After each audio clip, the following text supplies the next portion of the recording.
put it over there. Yeah.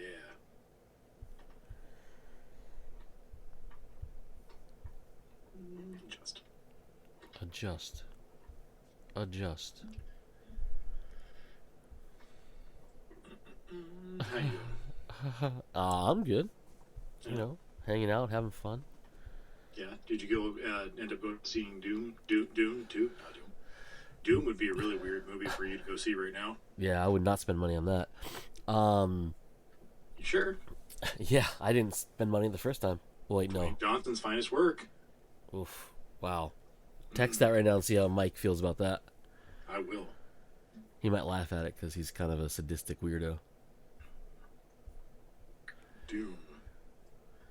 That's how you spell do though. Good job, buddy. D O Oh. O Well, M. I typed in DOOM and then space, and I was like, oh no, wait, I meant comma, and then I hit backspace twice, and I don't know how. Anyway, Joe don't know how to type. I, J. How do you spell it? Johnson? J-O. HN. Well, it's one of those things like, is it John? He's Johnson, not Johnston. Yeah, exactly, with the T. Yeah. Finest. Oops. Work. Send.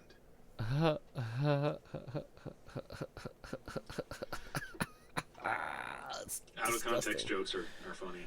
I love inside jokes like the I love K-pop thing that Mike still doesn't understand. Oh my god, yes. It's so great. Um, I also like that, like, Paige will text, what is it? I'm so happy. I'm so happy. I love K-pop. And Yeah. then you'll text it like, I'm so happy. Yeah. And I'm just like, I was just going to put I love K-pop, but I'm going to add more O's to that so. That's right. I'm so happy. Yep. It's so great. I love that we have inside jokes inside our group that aren't only for the group. You know what I mean? It's only for a select Exactly. handful. It's like, hey, man, you're the one that didn't want to hang out today, so, Yep. We're just trying to fill you in on the jokes, bud. right? Out of Right. context. Yep. Out of context. It's great times. Great times. So did you end up going to see Dune 2? No, we were gonna go last night, but we didn't end up going because it was like really packed, and I don't want to sit on the sides or the very front. Understandable. We might go tonight after she gets off work. Problem is the movie is almost 3 hours long, Yeah. so with trailers you're looking at about 3 hours. Mm-hmm. So gang. I mean, at least. Oh wait, you work tomorrow. Damn it, it's Saturday. Yeah, you work tomorrow. Yeah. Fuck. Yeah. Yup. So we'll see. Yeah, that kind of stuck up on me. For some reason, I was thinking that it still was pushed off until later this year, or for some reason next year, or something like that. Because I had intended of being like, hey, do you guys want to do like a Dune viewing experience? Or I would probably go out and buy the because they actually made a 3D version of the Blu-ray of Dune 1, and would be like, hey, you guys want to come over and we can do a Dune 1 viewing experience and then go see Dune 2, and then yesterday, hey, Mike's like, hey, I'm going to go see Dune 2. When are you guys going to see it? And I was like, fuck, wait, what? Yep. Damn, that snuck up. Yeah, because it was supposed to be, obviously it was supposed to be last November. Last year, yeah. But then it got pushed back because of the strike and all. To the end of this. Okay. I don't know. Murder. No, just a lot of people, and I don't know if they're still doing construction out. I do want to ask about that later, but they've been doing like furious construction throughout the past week. Yeah. For Wired. Anyway. Yeah, it's supposed to be, I think, like the 26th of March or whatever, and then they moved it up to this weekend. Okay. So I was a little bit right. I just misremembered that they moved it up and it just came out of nowhere. Yeah. Anyway, it was a good idea, I thought. Yeah, and if we could have planned it, would have been fun. Yeah. But planning stuff with friends is borderline Difficult impossible lately. nowadays. Yeah. So that's cool. Yes, I'm stoked to see it and I want to watch it, but I just obviously gotta find time she when we can go for a 3 hour movie. Right. So I we'll did hear we'll that see. there's no post credit scene in it, which I'm kind of thankful for. Yeah, I mean, it makes sense in a way if you know the story. Yeah. Um, they should wrap everything up in it. I mean, there are movies that don't need post credit scenes, especially one that like this is. I'm not gonna say an end of the story, but this is an end of this story. The next movie, Messiah. Well, if he goes that way, is its own story within the Dune, like universe. But like this Yeah. one, this is a final ending to this particular one. So I don't know. It's just weird that people are like I demand a post credit scene. Like, no, why? Post credit scenes should only be Yeah. It used to doesn't. tease sequels or upcoming projects. But if you're in if it's just a standalone movie or like the part two of a movie, then it doesn't really need it. Like, No, it why? doesn't need it. And I would argue that most movies don't need a post credit scene Yeah, at all. It was a cool thing for a little while as just a little Ferris Bueller's like, "Hey, why are you still here? Go, bye, whatever, yeah, movie's over," type of thing. And now I think too many movies rely on it as a thing that now I have to sit through the credits. Not that I don't want to thank the billions of visual effects artists that work on a movie, but I don't want to sit through 15 minutes of credits at all. yeah. No Just shit. don't. Just include it in your movie. Yeah. Movie's probably closer to 2 hours and 15 minutes, but another 30 minutes of credits. Yeah, exactly. Uh, I have two things saved. do it. Let's get into it. Neither of them are very long, so None of mine are very long either. so actually it's three because I do have this other one. And Oh my god. yeah, I'll send you the picture of one of them. But two of them have to do with the Fallout TV show. Number one, not that this is more important than the other one, but Fallout TV show and Jones Soda team up for new Nuka-Cola Victory release. Ooh. So they are releasing Victory Cola through Jones Soda Company. It will be should be hit. It's out in the wild now, so you should be able to see it at stores. It doesn't say if it's like store exclusive. It just says Stores. out in stores. So Which I love because the only place that I know of that definitely serves Jones Soda is drawn to comics. Fries carries Jones Soda. Do they? Like Yeah, that's what I'm saying. Like I, the last time I was in a Fry's was it's been a fortnight. a fortnight. Although I did order a pickup from Fry's today. I wish I would have known yesterday. Then I could have looked on their app to see if they had because I was looking for like boutique sodas. Boutique sodas. I hate well because Coke always has been coming out with their creations for a while now, and they did announce a couple of new flavors last week or the week before, but like trying to find those in through apps Yeah, sometimes isn't the greatest, you that's know. impossible sometimes. Yeah. Jones Soda. It actually probably would have been easier to. Well, there's something called special release. Oh, it's rotating. That's weird. It says special release, rotating flavor. Is that just like Fries, gamble what flavor you're gonna get? Yeah. Yeah, I see cream soda, Yeah, I don't see it on orange here. cream soda, which is dumb because I searched for orange soda last night and this didn't even come up. I fucking hate this app. Green apple soda.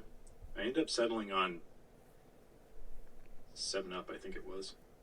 Ew. I like 7 Up. Just kidding. It's the Uncola. Oh God. Yeah, Yeah, it doesn't show up in here, so maybe they don't have it, or maybe it's not available yet. I don't know. Oh, look, here's an ad for Try the New Coke, but that's the raspberry spiced. Which I tried last week. They already have new stuff. I want different stuff. Whatever. Whatever. Anyway, so Jones Soda. What else? So that's coming out. Oh, you can get it on. Oh, actually. This article actually says more about it. Prime Video's the peach and mango flavored soda will be available to purchase while supplies last through their website or Amazon, as well as in person wherever Jones Specials releases soda is sold. So maybe Fry's. Is that what Fry's meant by special release? Maybe, because that's what it says. Kind of dumb, but I do particularly like. What was it, peach and mango? Yeah, I do like the peach mango. That was one of the flavors of one of the Coke creations not too long ago.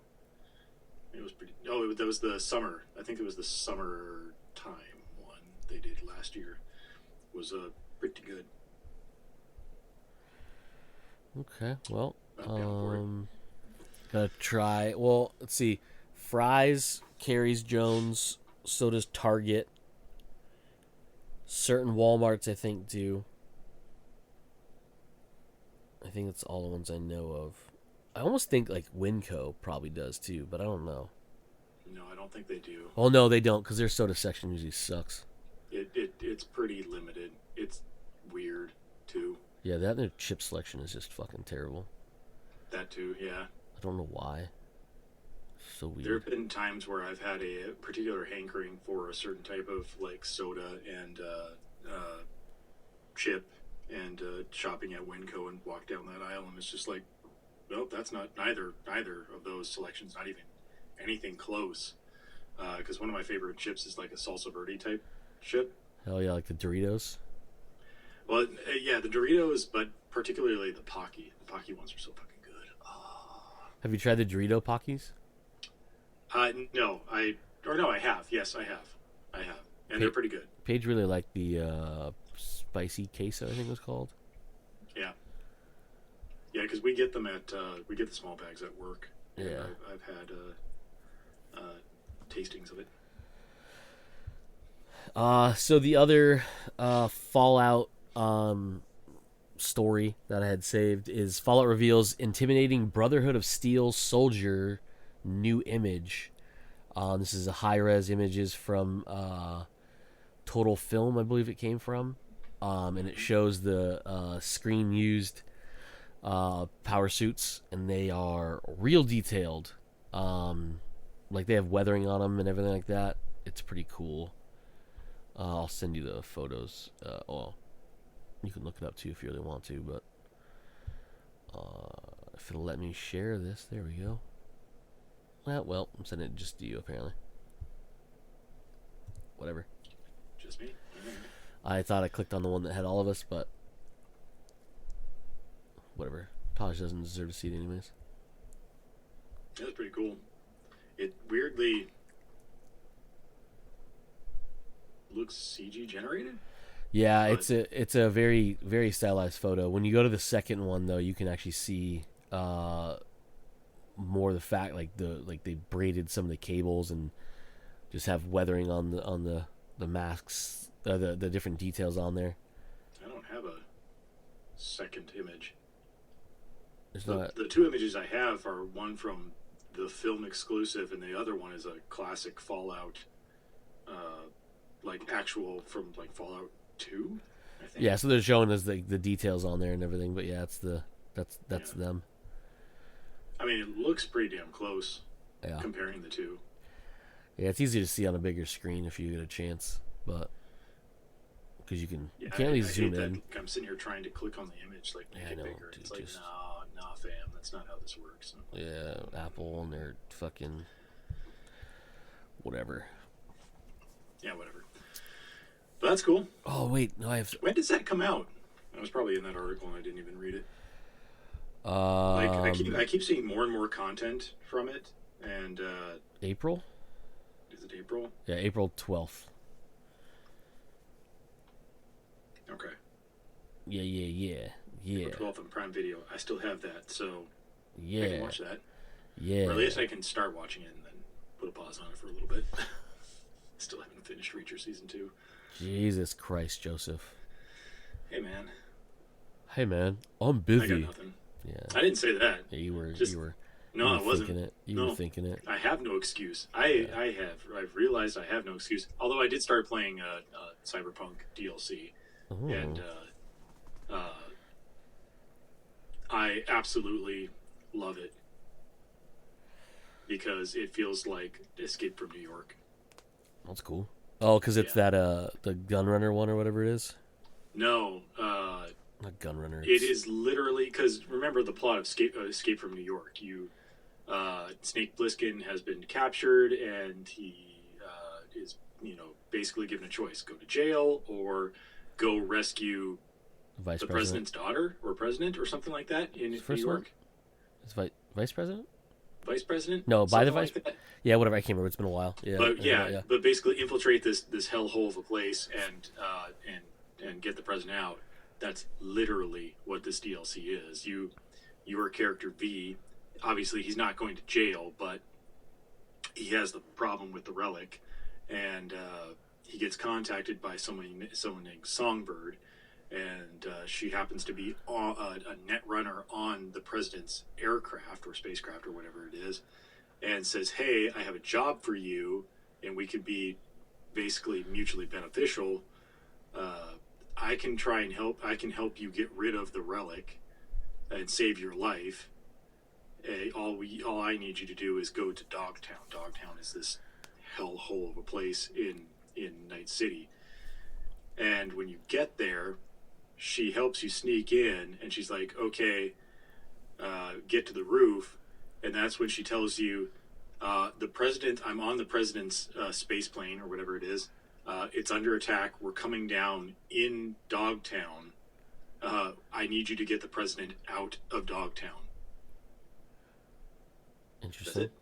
So it's basically Escape from New York. And every time I boot it up, I'm like, this is so much fun. I love this so much. Yeah, I should probably start playing that again. The best Starts. part about that is if you want to play just the DLC, they did make it so that if you start a new character, they could be you have the option of like, hey man, I just want to play the DLC. Yeah.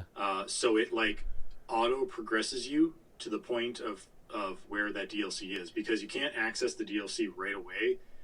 It becomes available like I think a third of the way through the game, as just like a side mission that you can take on, which is obviously it's a whole fucking game that you can take on. But if I recall right, you have the option to be like from a brand new character, be like, no, I want to skip right to the DLC. So it auto levels you to that point. Gotcha. To whatever progression level that needs to be at. Yeah, I would highly suggest it because I'm having so much fun with it. I want to beat the main game finally. I Hopefully. I say go for it again.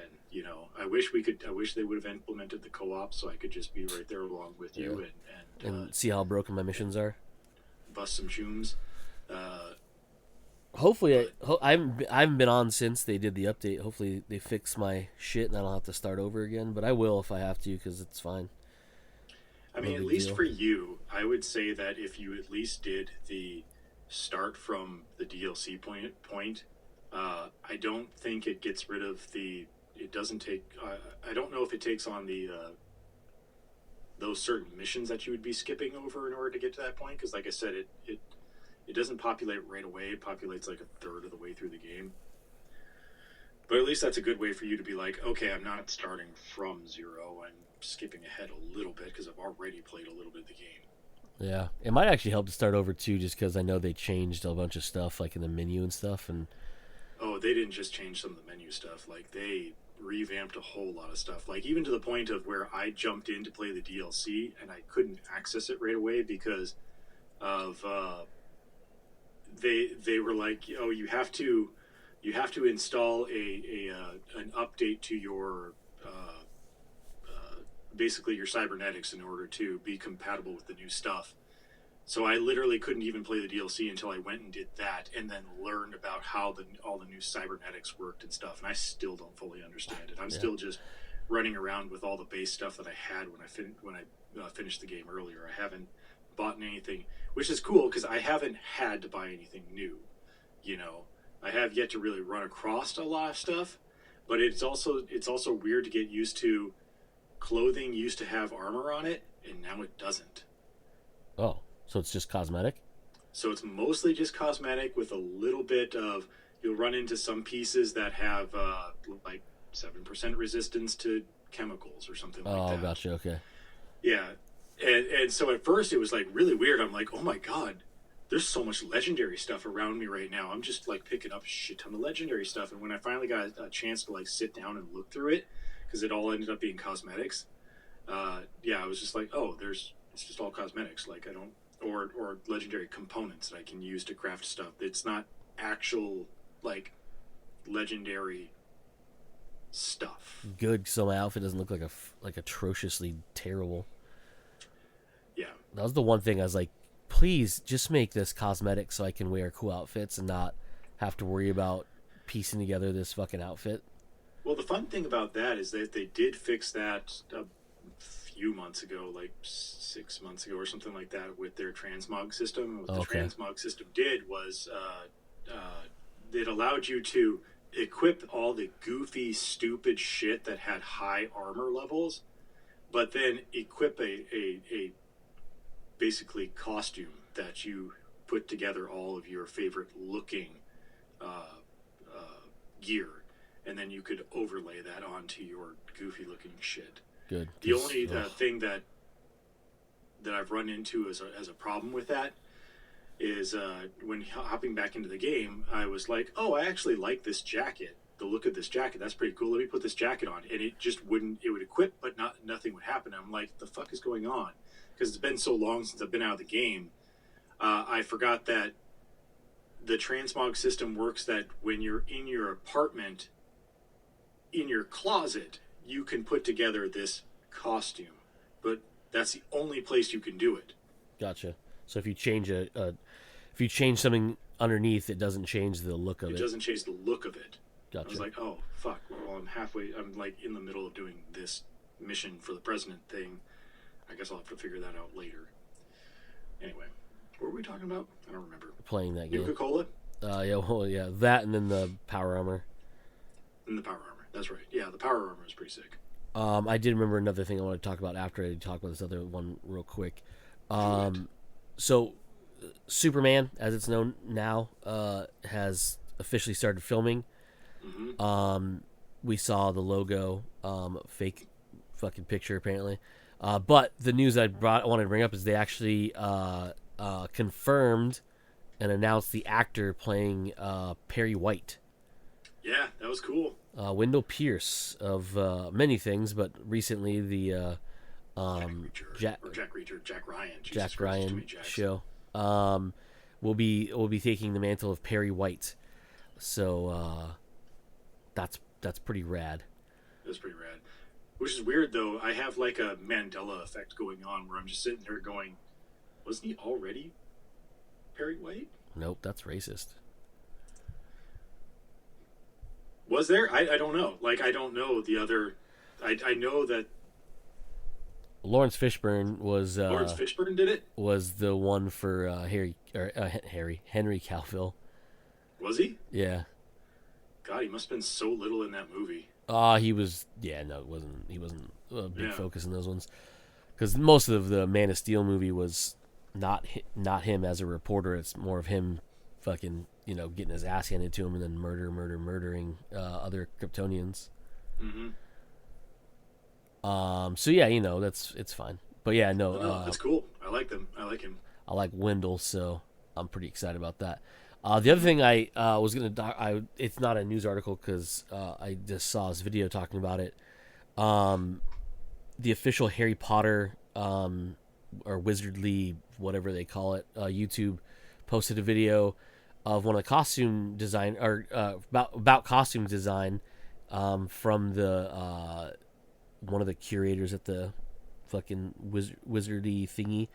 But she was talking about how Voldemort's robes are 7 different shades of green, and the reason why is they're basically supposed to be the Horcruxes. They're supposed to represent the Horcruxes, and throughout the progression of the movies, the end of them, uh, as the kids destroy each of the Horcruxes, it loses a shade of green. That's incredibly cool. Yeah, and it's something that you don't really notice until, I mean, when you get to the end of the movie, last part of the movie, you'll notice his robe is a different color, but you just in aesthetics, you just think that's just him wearing a different robe or whatever, right? Like he's whatever, but like they talked about it a lot. I'll share the video on the website too, so people can watch it. But it's not a very long video. It's 4 minutes, I think. But she basically talks about how they designed it, how they brought in um, Ralph Fiennes, and they talked about like how does he want the costume and stuff, along with the directors obviously and stuff like that. And they decided they want to make it look very smoky, like very fluid and things like that. So, they talked about like the way that they did things is the fact that Tom Riddle, much like Harry, is an orphan. Parents were killed when he was young, and he basically doesn't have a lot of clothes or money. So whenever you see him when he's younger, Tom Riddle, he's usually wearing his Hogwarts uniform, and it's very neat and proper because he covets it above most other things because he fits in the wizarding world more. But then like he also doesn't have a lot of money, so he doesn't have a lot of other clothes. Mm-hmm. And so when he transforms, when you first see him back, he's in like kind of in tatters. But then he takes on this robe setup with the 7 different colors, shades of green, and it's more of the fact that he's embracing the dark god and dark wizard persona that he's picked up, and goes through. But yeah, so as the movie progresses and the kids are destroying the Horcruxes, he loses a shade of green. So at the end, he's wearing this very faint, almost like green cream color, like doesn't even look green robe when he's fighting with Harry at the end. That's really cool. I love details like that, but I had to like go and look it up because I could have swore it was just a black robe the whole entire time. It's kind of the weird thing that, in my opinion, like when you desaturate, because a lot of that world is very desaturated, Yeah. very gray tones and whatnot. Especially with him in You it. do lose it, especially with him. You do lose a lot of that. So, like, for you to sit there, no, it's a green robe, and I'm like, okay, am I colorblind? What the fuck? I had to go look it up, and it's like, yeah, sure enough. Oh, on Amazon, go buy Voldemort's robe, and it's like fucking bright green. And I'm like, oh, wow. So it's cool, but it feels like it gets lost in the fact that they just like desaturated a lot of that stuff. Yeah, so it's one of those details, like in the fact that he doesn't wear shoes. Yeah, I in it. remember that he doesn't wear shoes. Yeah, but yeah, it's the crazy part was like, so they're talking about like they wanted to like move around like smoke and stuff like that. So what they did when they created it, they didn't put hems on the bottom of the clothing because that actually adds weight and helps it hold down. So this way, without the hems, they would flow better. So as he moves, the robe parts of the robes, because there's different layers and they're made of 5 different types of silk, I think they said. They flow differently, so each one's a little bit lighter or heavier, but they flow like smoke isn't like one solid piece. It's very separated. So his cloaks, his different layers of the cloak would do the same thing. That's a cool detail. Yeah, like so it. pretty rad. I thought it was pretty fun, and the fact that the school uniforms were the most expensive wardrobe of any movie Warner had made because they used silk ties and things like that, but they had to make all the kids' uniforms look the same. Mm-hmm. So even by cutting costs by probably buying lesser silk or whatever, like they probably didn't have silk ties on everybody. Right, like I can see background characters who are facing away from the camera don't necessarily need this high-end stuff, but yeah. Yeah, so but every kid had to have matching uniforms. Yeah, so like they were like, I was like, yeah, and obviously they made like fucking 8 movies or whatever, so like there's a lot in there too, and they're kids are growing up, so you have to make bigger uniforms. Yep. Yeah, it's Yeah. not like they could just carry them over from previous movies necessarily. Yeah, there's a cool one. I when I found that video, there was an article that I found that talked about was it actually I might be able to pull it up again. Basically different costume design ideas for it, and one of them was the fact that the Quidditch uniforms were based on rugby and American football uniforms. Makes sense. Because they obviously wanted to make them, Yeah, it was not like just early American football, I guess, too. Like you don't with the see helmets shoulder and stuff. pads and Yeah, stuff, but yeah, yeah. Now that I think about it, the rubber leather helmets, yeah, early yeah, American football. yeah, leather heads. Yeah, so little things like that, and they talked about how the once they got to the second or third movie, they wanted to make it look like the kids were dressing themselves, so they had different costume designs, and the fact that like they didn't just put them in their school uniforms. They wanted obviously like they spend time out of their uniforms, but they kind of had their own style, so they went through and had the kids make their own. Mike finally, oh, Doom, Carl Urban's finest work, he says. Yeah, he got me. Yep. Hoisted by my own petard. You know what? You want to get him back and be like, Doom, more like Carl Urban's finest work. Pull a mic on a mic. I don't know which I want to go because if I do hoisted by my own petard, that seems like very high language that Mike might not like. Yeah, he might get upset. Your larger usage of words. Hey, here I found the article again, so I can talk about it once you get done making fun of Mike for using the things. 19 little known secrets even diehard Harry Potter fans may not know about the costumes in the movies. I'll read this as you're typing out your response. The costume designer for the Prisoner of Azkaban, or Azkaban, however you want to say it, wanted to look like the characters were choosing their own clothing. So this award-winning, Janie Timane, who's the costume designer, from Prisoner of Azkaban all the way through Deathly Hallows Part 2, talked about how it was thought it should not make it all like a Christmas Carol that would basically make it more urban. So like because obviously if you look at the clothes they wear when they're in school, it's all uniforms and proper blah blah blah. So they wanted to give them their own little like spin on things. They don Muggle clothing throughout the rest of the time versus because if you look around the school, a lot of times kids are just hanging out in their uniforms. But they wanted they wanted Harry, Ron, and Hermione to basically look like they were wearing their own clothes and stuff like that. Uniforms, the classic image of broomstick riding witches. So they gave them obviously cloaks and things like that. More times. Most expensive outfits to produce. I already talked about that. Quidditch uniforms inspired by rugby and American football attire.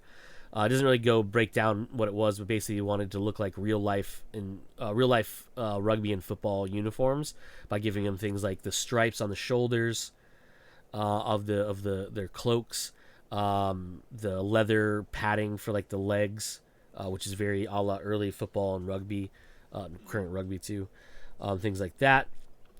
She talked about how she loved making the costumes for the villains, especially Bellatrix Lestrange, and the fact that like she got to put like a leather corset and stuff on there. Voldemort's robes were comprised of 5 different types of silk. Talked about that already. They added in the reason they chose green for Voldemort's for represent Slytherin house because he was a Slytherin. Yeah. They wanted to make the Death Eaters designs equally scary and glamorous because they're usually more of the rich and entitled. So they wanted their robes and things to be more elegant. The Professor Umbridge's pink ensemble incorporated mohair, soft wool, and rabbit fur. Damn. Yep. They wanted Umbridge to have more of a round body type, so they the design team created padded costumes to make her look more bulbous. Hmm. Dumbledore's majestic robes were made from tie-dyed fabric, which I thought was pretty funny.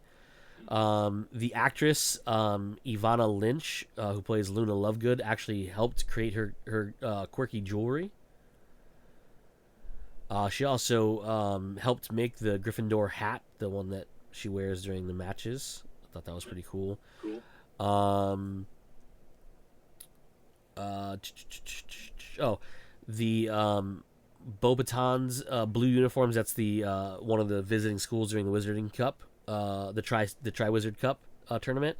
Were inspired by the French Royalist flag, because they are French, obviously.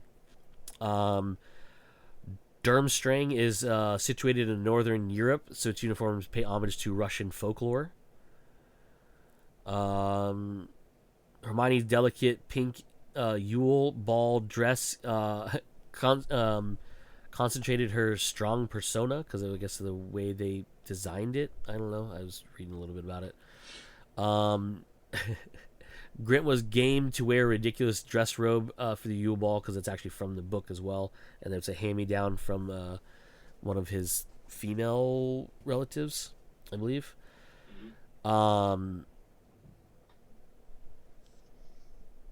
Radcliffe was more hands-off with the costume design, because they felt that he didn't have a sense of style, since he never really had money to buy stuff. What do you get on that? Because Daniel Radcliffe wasn't allowed to style himself. He was hands he had off. No sense of style. Well, because Harry didn't have a sense of style. Oh, fair. Okay. Yeah, because he didn't have. Yeah. That. I thought I was taking it as Daniel Radcliffe. They were saying he has no sense of style, so that he was hands off of and styling anything from Harry. That's the way I took it. Oh yeah, no, like, Harry. Wow, that's kind of a burn on yourself or from others. Yep. Fred and George were dressed in coordinating but not identical outfits. Let's see. I think that was all of them. Yeah, that's all of them. So, a couple cool things I found when I was looking up that video. Because for some reason I couldn't find the video right away, and then it's because it was on the Wizardly World. Yeah, whatever it's called site. But yeah, I thought that was pretty cool, and I thought it was a neat little fact that they tie his costume to the story. Yeah, it is really cool. I just wish it would have been a little bit more prominent. But, yeah, well, stylistic choices and all. And also, like, they can't account for people and how they want to make the film look after the fact. That's what I mean, stylistic choices and all. So, that's cool. Yeah. I don't remember if there's anything else that I read this week that was newsworthy. Nope.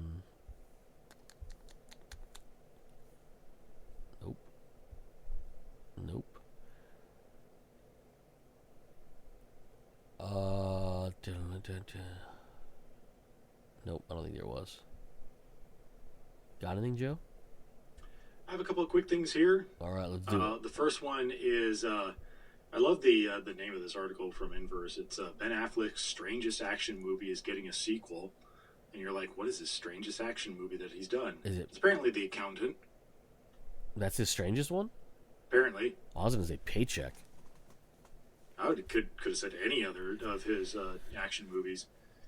But yeah, according to this article, The Accountant is among 15 other films that have been greenlit for production tax credits from the state of California. So it obviously doesn't mean that it's actually fully in production right now. Yeah. But that it has been at least given the green light to start things out. Says that still Ben Affleck is obviously still attached to it. Obviously, he was the main character, and I think he even had some sort of directing or producing credit or something like that along with it. I want to say. I mean, but yeah, I just thought that was an interesting thing. And another thing that reading through this article a couple days ago. That is not the way they describe this movie. Is not the way I remember this movie, because they make it. They say that he, where was it? Is the story of Christian Wolf, an autistic accountant who lives a simple life as a cover for his true profession, running a criminal organization's books to ensure no one's skimming off the top. I don't remember that in the movie at all. But when the Treasury Department starts to hunt him down, he has to fight back. While critics praise the action sequences that displayed the Indonesian martial arts, the way Wolf's autism is portrayed could generously be called inaccurate. From what I remember of the movie, and honestly, I had a lot of time to go look this up, and I didn't. Wasn't this the movie where he helps a company uncover basically accounting fraud? But he's also like a sharpshooter because he practices it out on a farm or something like that. I remember him living with like this old couple for a while. I don't remember it being he worked for a criminal organization. Right? It's been a while since I watched it, but exactly. It's obviously been a while since I've watched it too, which is why I don't really remember it very well. Like I didn't even remember that freaking John Lithgow and John Bernthal was in this movie. But there are pictures of them right there. This could be addressed in the sequel. John Bernthal's character Brax is revealed to be Christian's brother, Leighton the accountant. The director Gavin O'Connor told Cinema Blend he'll have a bigger role in The Accountant too. This new focus could help address some of the first movie's flaws and provide the grounding for a more traditional thriller by giving Affleck someone to bounce off of rather than keeping him as a lone wolf accountant for long stretches. According to O'Connor, the sequel is just the beginning, as a third movie is also in the works. The third movie is going to be, I call it, Rain Man on steroids. O'Connor told Cinema Blend. The third movie is going to be the two brothers, this odd couple. The third one is going to be a buddy picture. Okay, like Beverly Hills Cop type thing. I guess we will find out. Did you find the synopsis for the first movie? So there's, much like IMDb does, they have several. Some are long, some are short. One is super long, so I won't read that one. So the top one, the gist of it says, as a math savant uncooks the books for a new client, the Treasury Department closes in on his activities, and the body count starts to rise. This one is a little more telling of what's going on. So Christian Wolf is a math savant with more affinity for numbers than people. Behind the cover of a small town CPA office, he works as a freelance accountant for some of the world's most dangerous criminal organizations. That sounds way better than what they said originally in the one you read, because it makes it sound like he works for a criminal organization. Right. Anyways, then it goes on to say, within the Treasury Department's crime enforcement division, run by Ray King, starting to close in, Christian takes on a legitimate client, a state-of-the-art robotics company where an accounting clerk has discovered a disparity involving millions of dollars, but Christian cooks the books and gets closer to the truth. It is the body count that starts to rise. See, and that's more of the movie that I remember seeing. Obviously, I don't remember him being an accountant for criminal organization, but most of that movie I remember, oh no, he's like more or less investigating like the fraud that's going on in another company. That's what I remember from that movie. So the way they describe it here was just like almost like, no, he's just doing this for these criminal organizations, and the Treasury Department is closing in on him. That's a different movie than what is explained in that synopsis of the actual movie. Yeah. That's dumb. But, hey, we're getting possibly 2 sequels. I enjoyed that movie. I did which too. Which is why I brought it up. Like, I really did enjoy the movie. Yeah, no, it was a fun time. And the action was fun because it was less, he was less of a Terminator. He was more of like just like a, well trained, John Wick style, but like less of a boogeyman, I guess you'd say. He's not like fucking invincible. But Accountant 2, Account Harder sounds like it might be a good time. Right. And then whatever, I mean, it's funny too because like they talk about the third one's more of a buddy, you know, uh, whatever. And it's if you look at Die Hard, it's like Die Hard, right? It's like him versus the bad guy, whatever. And the second one, he's dying harder, and the third one is a buddy movie, like legit, like two people. It is a legit Yeah. buddy movie with him and Samuel L. Jackson. So, yeah, get like Kevin Hart or something in there with him. It's perfectly fine. It's so weird. I will totally preface this next one that I did not read the article. I read the headline and I meant to go back and read it. I did not because there's also a video to go along with this and I just totally spaced on it. But Paranormal Activity is getting a video game coming 2026. Okay. Right? That was my response exactly. I am going to send you the Engadget article here. No, not the realtor. The realtor. Oh. Oh my god, there it is. Jesus, don't know why.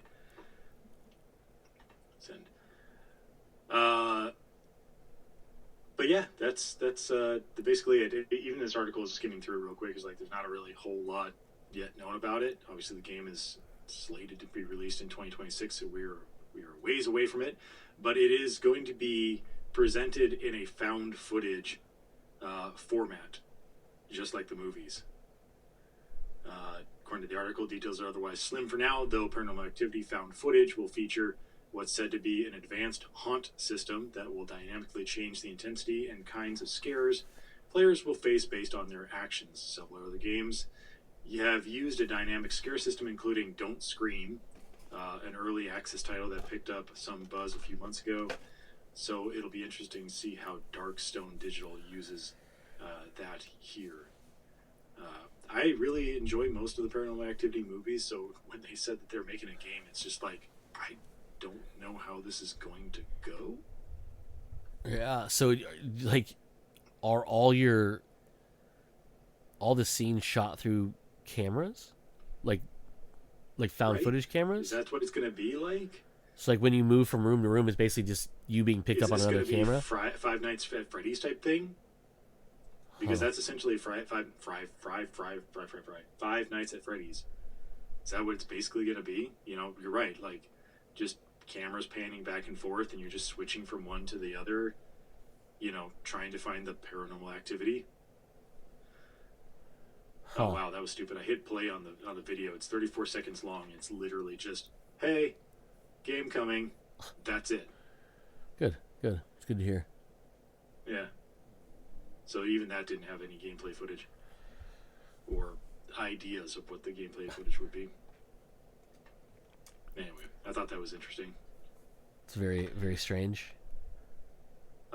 Moving on to the next one. It's talk of Constantine 2. We do know that it is in development right now. How far along it is, I don't remember. But someone had asked Tilda Swinton if she will be reprising her role as Gabriel, and she said she has not been contacted yet. Then that it is, the way she understands it, it's far enough along that she probably should have been contacted by now, so there's no word that she will be in the movie. But she did mention a rumor that kind of is like super weird to me. Let me see if I can find it in this article real quick.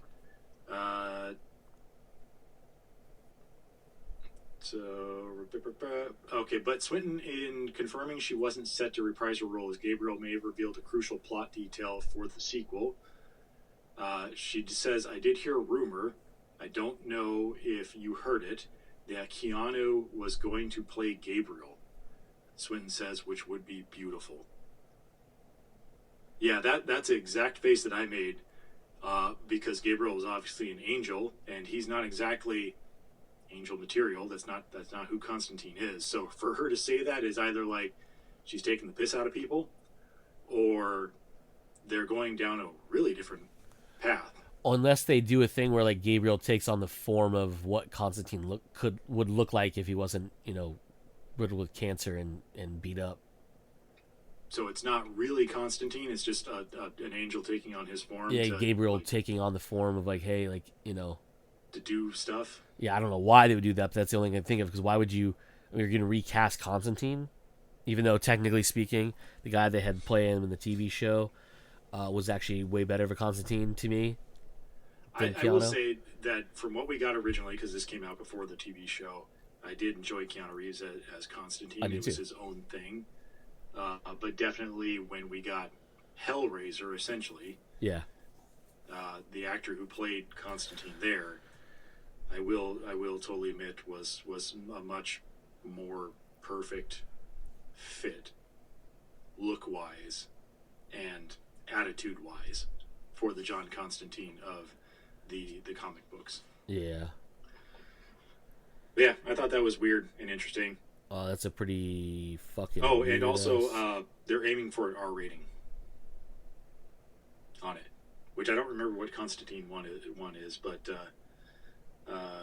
coming from here, this could be our first hint at the plot in Constantine 2, which has no updates apart from Lawrence's confirmation that it's still being written and that the team is aiming for an R rating. as they should. Right?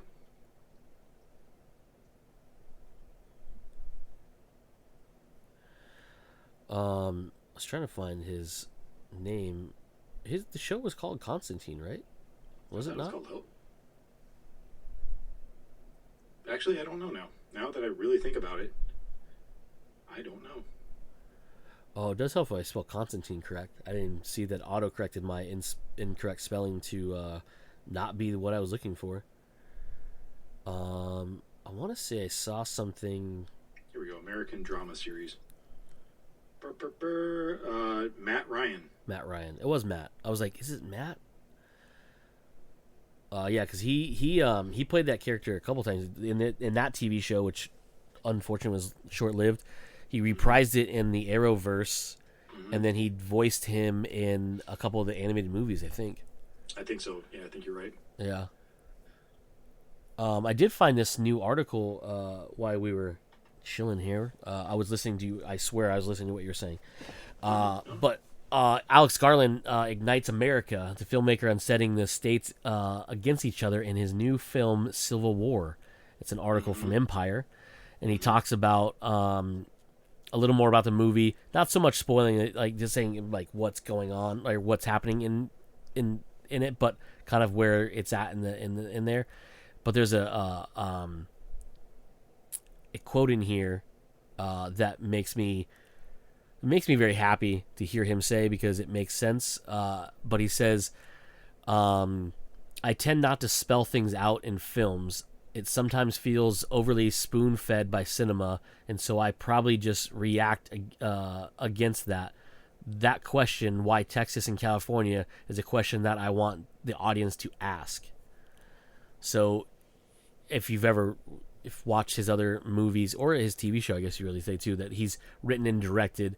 So that would be Annihilation, Men, and what was the other one he did? That was oh god, what was the name of that one? Ex Machina. I was like, what is the name of the robot one? There's a lot of obviously like open-ended questions that aren't answered. Especially in Annihilation was based off of a book, which was he adapted pretty well, and the book was the exact same way. Where it was just like you're asking so many questions of what's going on, and the book is just like, nah, I'm not going to answer those things. You can maybe read the sequel, and I haven't read I think it was actually 3 books. I haven't read any of the sequels yet. Yeah, so it's one of those things where it's like I kind of like the fact that like we don't know exactly what's going on, because the story isn't.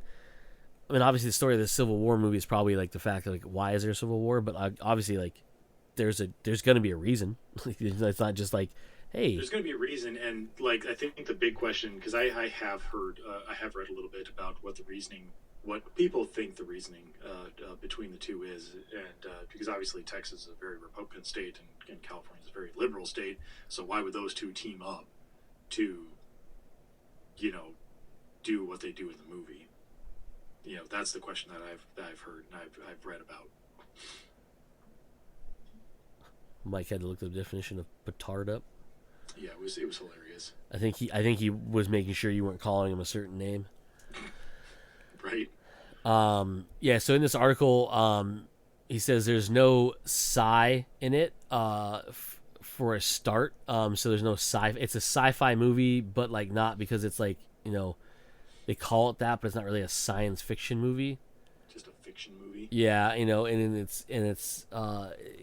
mentions that despite the lack of sci in the film, to set in the immediate future, anytime from here to 8 years forward, says Garland. Regardless, America has been torn apart. This is the kind of fracturing civil war.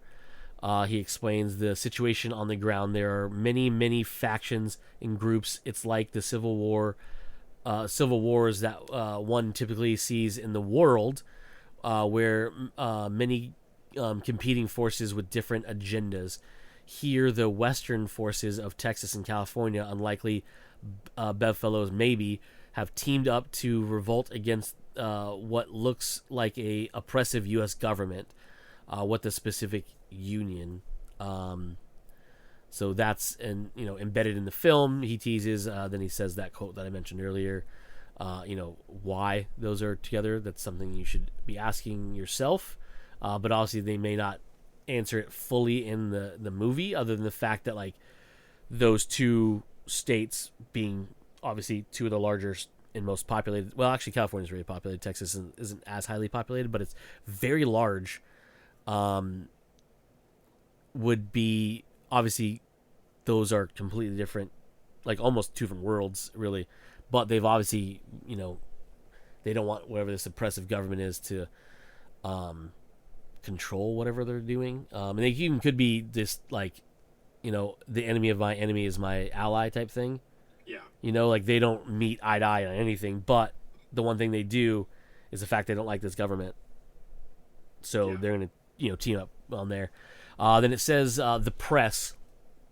The film is tracking a group of journalists, says Garland, of the plot, and there are 3 generations of them. The older journalist, played by Stephen McKinley Henderson, a younger journalist, played by Kaylee Spaney, and the 2 contemporaries in the middle, Wagner Morrow and Kirsten Dunst. Basically are the 3 generations of journalism they're talking about. Journalists. So that's, it's basically, it's from there. It's obviously from what we saw in the trailer, it follows them now, knowing that all 4 of them are actually journalists makes a little more sense. And the fact I like I knew I've seen them in a few things, but I watched the new Mr. and Miss Smith show on Prime with Donald Glover, and there's a character in it. It plays another John Smith. Spoiler alert. And it is Stephen McKinley Henderson, who is the gentleman in this movie as well. And when I watched that, I was like, man, he looks. What? I just saw him in something recently, and then I realized it was the trailer for Civil War, and I was like, oh yeah, okay, cool. I hope you're as good in that as you are in this, because you are fantastic. Right. Then it says it's definitely a movie I want to see. What's up? It's definitely a movie I want to see. Oh yeah, no. Anything Alex Garland does, either writes or directs, or writes and directs, I'm gonna be down for sure. Mm-hmm. Then it says the militia in the footage we've seen. Pelhams looks like he's playing a gun-toting militia lapdog for the authorities. Blah blah blah. So he's not exactly. So this is what he says. So, but the situation might not be as clear cut. He's not exactly. Well, it depends how you define militia, says Garland. There are more various groups in the film. Some of them are uniformed, some of them are not uniformed. If you were a soldier in a state that had broken away from the affiliated government in another state or a cluster of other states, would you be a militia, or would you say, I'm the official force but not the breakaway government? So, interesting way there. And then the president, it talks about a little about that. played by Nick Offerman, the commander-in-chief, assures the country that the uprising will be dealt with swiftly, not that he seems like a reassuring kind of guy. He casts a shadow across the whole film, says Garland, of the character, who orders the military to put a stop to those Western forces launching airstrikes against civilians. You are not necessarily with him a great deal, but he's got an important role in the film, both narratively and thematically. And if you and I believe this role for him, for Nick Offerman, was probably given to him because of his dealings with him in the TV show Devs, where he played a we'll say eccentric tech person. We can say that's probably the easiest way. Did you ever finish that show, Joe? No. The one season? Okay, you should probably go back and watch it because it's real good. It's also one of those ones where like you get to the end, you're like, I really wish there was more of this. Yeah. So yeah, I thought that was pretty cool. Talking a little more about it, and the fact that it's Alex Garland, so might as well. You know what I mean? Right. I think that's all I have. Oh, there's a last thing, and I'll see if I can find it. I'll send it to the group.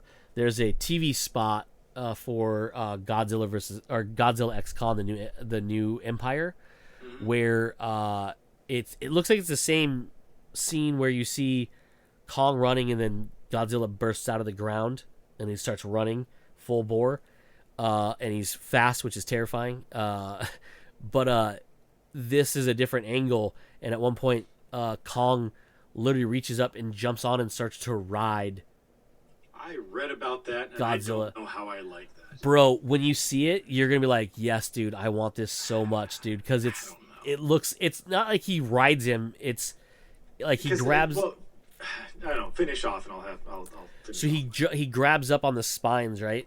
Yes. And then he plants his 2 feet on the upper part of Godzilla's body, and look like he's brandishing a weapon to attack. So it's more like he's not riding him into battle, but he's like using his momentum and is probably gonna like do some kind of attack for it. But it looked so cool. I was like, yeah, dude, let's do it. I say fair if it's something like that where it's more of an instantaneous thing of just blah blah done. I didn't see a video. I just read a bit of the article, and I had no taste. I had no taste for it because they presented it like he was riding Godzilla into battle, and I was just like, he's not a horse, guys. I don't like this. They say rides it. He doesn't really ride him. He's just. And that's what I'm saying. Like, if it's not really riding, it's more of like I'm going to use you as like a springboard to fucking just yeet myself into battle. All right, I will give you that. But they made it sound like he literally just hops on and is like, "Hi-yo, Silver, way!" And I'm like, no, let's not do that. Nah. Don't disrespect Godzilla by making him somebody else's lizard horse. I'm trying to see if I can find it on here. Oh, I think this is it. Yeah, this is it. Get out of here, ad for Yelp.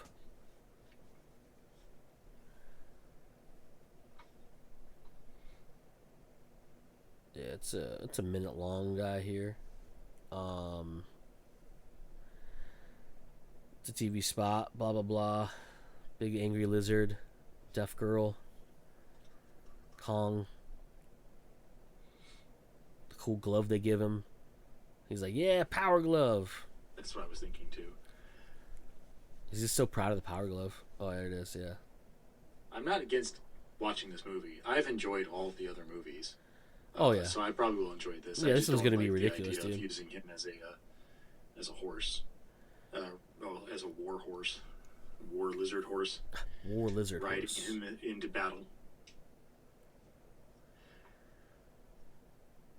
Anyway, before we wrap up here, I have one last article. Oh shit! Let's that we can go over that I think is very interesting. This is from Futurism.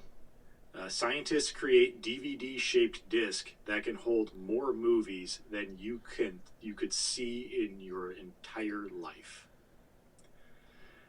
Okay. So, researchers at the University of Shanghai for Science and Technology have developed an optical device that, according to this, is about the same shape and size as a DVD or a Blu-ray disc, but can hold 1.6 petabytes of data. Jesus. Which is around 200,000 gigabytes.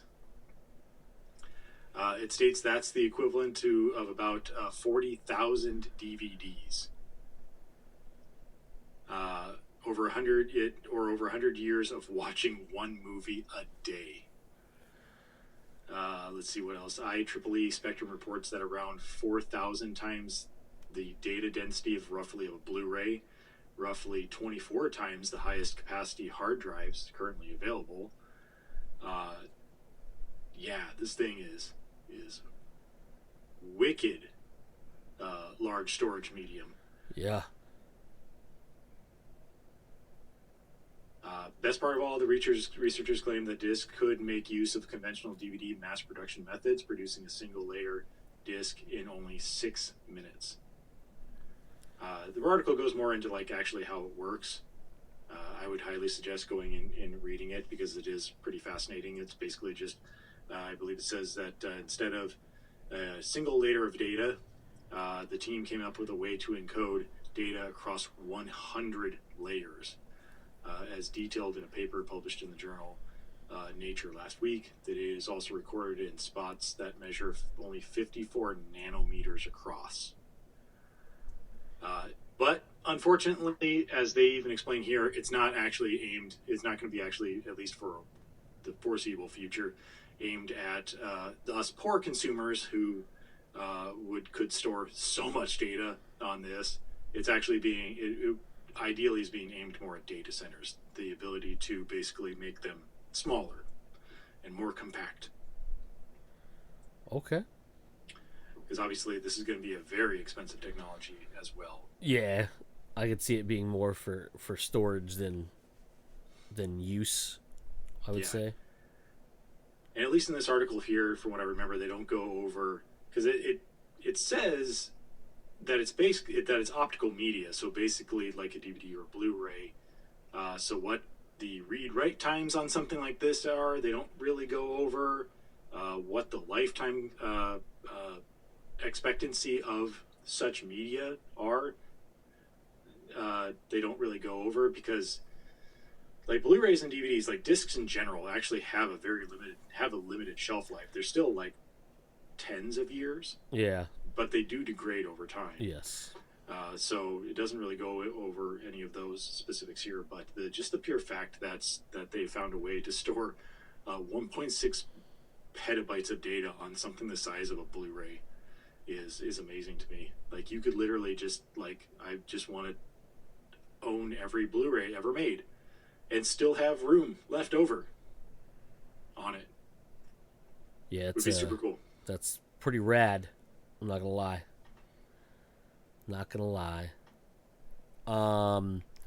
Wasn't there at one point? Wasn't there like a I don't know, obviously when the height of DVDs and or Blu-rays, I should say, came out, wasn't there talk of like doing like a quad layer? It was like a dual-sided Blu-ray discs. I'm sure there was talk of that. I think the problem was they were too thick. The depth of physical media. I mean, where's it going to go from there? It's not. Doesn't have the capacity of something like this to be used in a data center, and physical media is kind of dying out anyway, and you don't need anything larger than really a regular Blu-ray. You know, if you want all three extended cuts of Lord of the Rings on one disc, send it to Mike, gift it to him. I have actually never seen the extended versions of the Lord of the Rings. I want to see them, but I still haven't. You want to borrow them? I have them on physical media. Eventually, one of these days. Next time we get together, yeah. Okay. You can watch them. Taj and I watched all three in one day. Man, that is a day. Yeah, it was rough, dude. Like, my brain was melting at the end. I was like, this is a lot of Lord of the Rings. What, 9-10 hours worth of content, because they're about 3 hours each? Yeah, we ate 2 whole meals within the span of watching these movies. To be fair, that does sound like a good day to me. It was fun, but yeah, I mean, I was like, dude, that was a lot of Lord of the Rings. Mm-hmm. Like, I remember we watched all the Saw movies one time. No, I didn't watch all the Saw movies with you guys. You guys watched them all. It was like Mike and I. We watched all the Harry Potter movies together. We did do that, yeah. And there was something else we watched all together. The Marvel movies. We split up all the Marvel movies when it was coming towards Infinity War. Yeah. I was like, well, it's a lot of time. So yeah, that's cool. Right? I think we are getting we're good. All right. Thank you, producer. Yeah. That has been this week's episode of Comes Naturally. We have been Joe. I have been Cody, and as usual, you fuckers just came naturally. Bye. What's with the questions?